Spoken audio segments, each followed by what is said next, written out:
Abstract. Algorithm solution is a useful way for exchanging student comprehension of computational problem solving strategies in this work. We propose Miss Game Find Your Way Out, an educational application using a Python tkinter which demonstrates and backtracking method in an interactive maze solving environment. The technology procedural building 19 times 19 maze with verifying level of difficulty in 100 level. The application consistent of two modes: player mode where other use negative the maze manually and AI demo mode, whereas the recursive backtracking method is visualized step by step. Good afternoon, ma'am. My name is John Mark Luan, and ito po yung research paper namin na ang title is Miss Game of Find Your Way Out, an interactive visualization of the backtracking algorithm using Python tkinter. Explanation of abstract. The project Miss Game Find Your Way Out is an educational application developed using a Python tkinter teach student how backtracking algorithm works. It generates 19 times 10 maze with different difficult levels and include both manual player mode and AI demo mode. Introduction. Algorithms are core components of computer science teaching because they represent a systematic approach to solve computational problem in an effective manner. However, abstractness of this concept make it challenging for many students to understand recursive algorithm and state-based exploration and traditional lecture-based educational generally and provide algorithm in a static form that may not allow students to expression how recursive cells and decision-making process unfold dynamically during execution. Backtracking algorithm or maze generation. Backtracking algorithm is a algorithmic strategy for solving problem is in incrementally one piece at a time and removing the solution that fails into satisfying problem or constraints at the solution any point of time is often implemented as recursive a function. Recursive for a function follows natural way of expressing branching decision and state transition. In solve of the maze can be modeled and graphed where it cells and node and correct the paths and edges between the nodes and algorithm begin and start. Place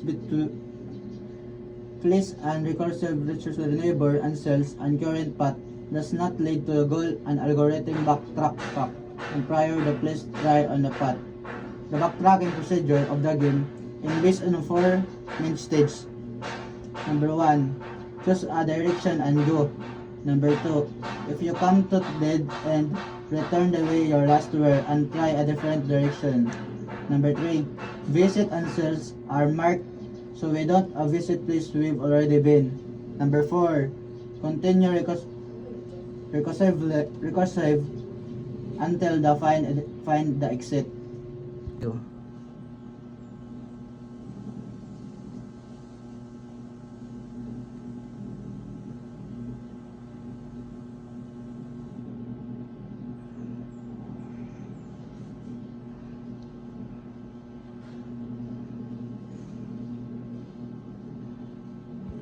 Game design and implementation. A system architecture, the game was fully implemented in a Python with the tkinter graphical user interface. To it, there are no external libraries for game development. Use the software or external libraries game development and use the software architect consistent and functional components that implement the maze logic, rendering interaction with the player and separately. The application include the following modules: maze generator module, backtracking solver module, player control system, visualization renderer, level and progress manager. Go. Good afternoon, ma'am. My name is Catalino Montero III, and amay mo ko ang PowerPoint sa Miss Game. Game overview. A challenging by name Game overview. a challenging 19 by 19 grid maze game featuring up to 100 progressively harder levels. Built with Python, Tkinter, GUI library, each maze is procedurally generated with one correct path and 5 dead-end branches. How to backtracking work? 1. Choose directly. Pick a direction and move forward into the maze. 2. Backtrack. If dead end reach, go back and try another path. 3. Mark visited. Track visit cells to avoid infinite loops. 4. Find the goal. Continue exploring until the exit is found. Game modes and visualization. Player mode. User manually navigates the maze using arrow keys within 300 moves limit. EI demo mode. Watch the backtracking algorithm solve the maze step by step automatically. Educational value and next steps. Find your way out and master backtracking. Learn backtracking, recursion, and systematic exploration through interactive visualization. Try the game, explore the code, and build your own maze solver.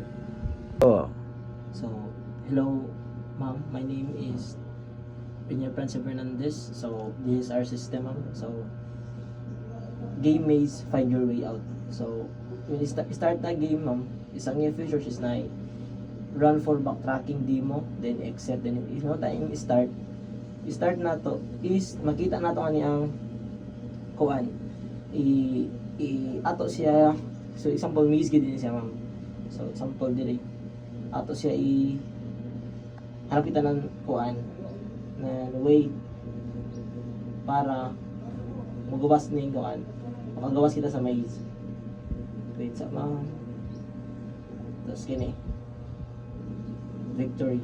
So pina to next level siya, ma'am. Next level, then solve with backtracking. So ini, ma'am, makita nato, ma'am, na gisolve niya, ma'am. Gisolve niya kung asa dapat ang right path, ang sakto na agihan para maka sa exit. So pwede na to siya ikuan, ma'am. For example na ni next konta. So ngani pwede na to siya kung mamali kita pag agi, pwede na to siya undo move. Ato siya ibalik kung ay kita ya mali. Then kada lang siya, then ay siya backtracking, move forward, then end backtracking, then mark visited, find solutions. So ana lang siya, ma'am. So next level na to, ma'am. So next, then pwede na to isa exit.